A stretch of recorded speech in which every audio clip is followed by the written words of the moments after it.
Andrew Kunas here again for the SeanInTheDirt.com podcast, but I'm also the announcer for the Frontier Region of the American Sprint Car Series, and here at the Chili Bowl, I'm talking with the promoter and coordinator of the ASCS Frontier Region, Josh Stagg. And Josh, we're here at the Chili Bowl again here, and another great atmosphere we're in here. Yeah, it's a great time to be here. It's cold in Montana. I think it's coming up on 31 degrees below zero this weekend. Northern California is beautiful. A little break from some golf and come down here and do a little racing with the guys. It's nice that Jerry Bray, track owner of Big Sky Speedway, ran Monday night. He did a real respectable job, real nice job.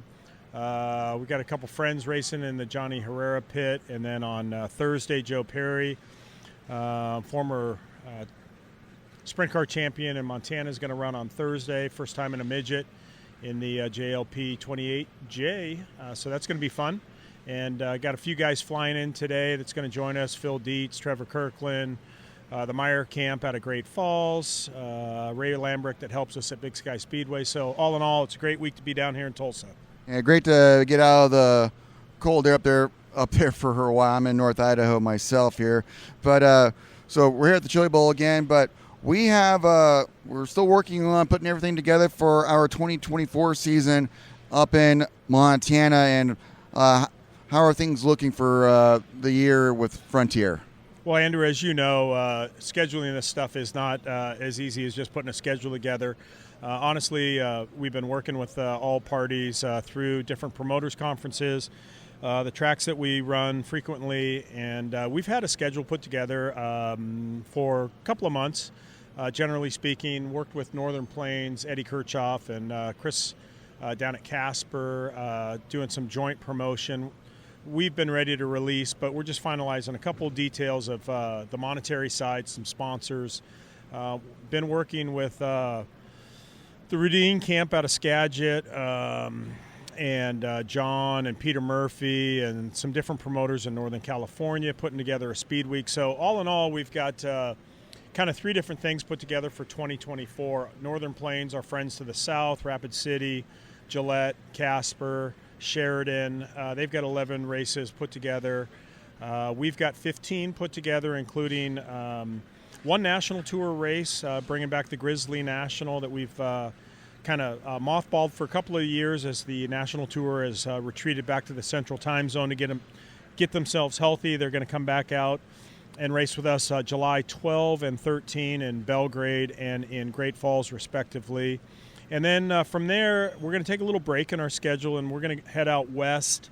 Many teams are going to join us out west. We're going to run Elma, Banks, Willamette, and then Skagit for the Bob's Burger and Brew to support our friends out in the Northwest. Get a little racing out in the Northwest while it's brutally hot back in Montana. And then we'll come back into Montana, race a couple of times, and then we will come back with our Harvey Ostermiller Memorial, 12,012 to win. This year they've announced 612 to start on Saturday night. Last year I think we had 29 cars timed in, beautiful deal. Jake Buback, who's here at Tulsa, actually ran really nicely last night. I think he got 10th last night in the A feature. Jake, our defending champion, has said he's going to be back.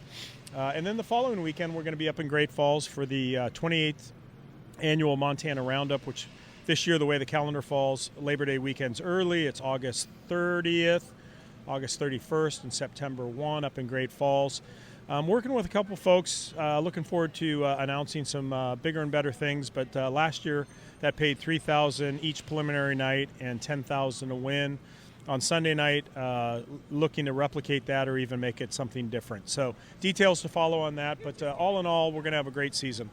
Yeah, working out the details still for that show in Great Falls, but confirmed $12,000 to win again for the Harvey Ostermiller. And we've talked over the last couple of years, want to establish a higher paying signature sprint car event in Montana, trying to put Montana sprint car racing on the map here. And Jerry Bray, who is here racing, as we mentioned, owner of Big Sky Speedway here, he really stepped up to the plate and made that a special deal. How much did it mean for all of us here to have that event go off as well as it did last year? Yeah, it was really great, Andrew, and obviously you're a big part of it. You've been with us. I think this is coming on 12 seasons. Jeff Quinn with SpeedMax TV, our streaming platform that streams over on SpeedSport Network. All the folks that help us. But Jerry's got a great big heart. We've been friends for a lot of years. We do a lot of business together outside of racing, and then obviously we have a racing connection. But Harvey meant a lot to all of us. A lot of history in Montana with Harvey Ostermiller Construction. We have a lot of friends of the construction business that are going to support us this year for the Harvey Ostermiller. But it's just a great event. And, anymore with what's taking place across the country that we've seen, it's kind of been a silly season this year with consolidation of series, different ownership. Tony Stewart passing the torch to the Larson Sweet camp. Copeland's involved out of Chico. What they're doing with high limits and the All-Stars and what it means to the 410 world trickles down into the 360 world and ultimately into the 305 world.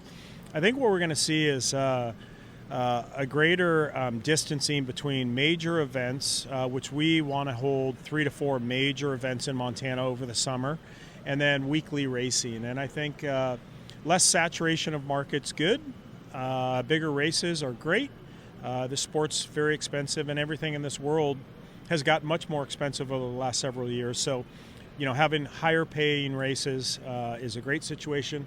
But at the end of the day, it takes everyone working together on the three-legged stool. We need sponsors, the tracks. The fan needs to be able to pay a little bit extra to come in the gate to see a great product. We as promoters and race series directors need to put on the very best show, and that means the guys that we have racing for us have to put their foot forward as best they can and run a great race and entertain the fans and interact with the fans as well. So can't do it without the fans, can't do it without the sponsors or the tracks. So we super appreciate everyone that's involved in our series. And you talked about working with the folks at Skagit in the Northern Plains region here.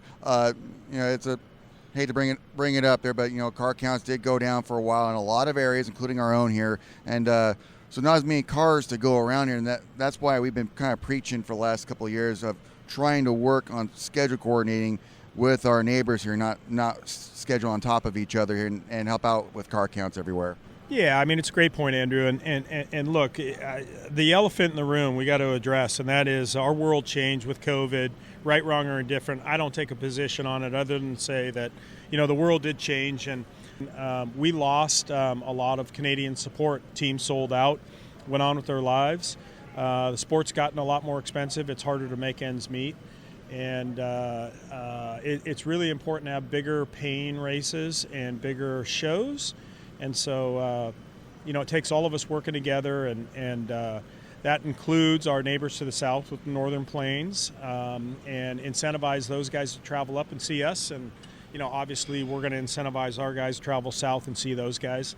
Obviously we need our friends to the north in Canada to come on down. And then, certainly we need to support our neighboring series or tracks like out in the Pacific Northwest. So, all in all, we can work together. We're better together. I've said this for years. We're better together as one than we are separated.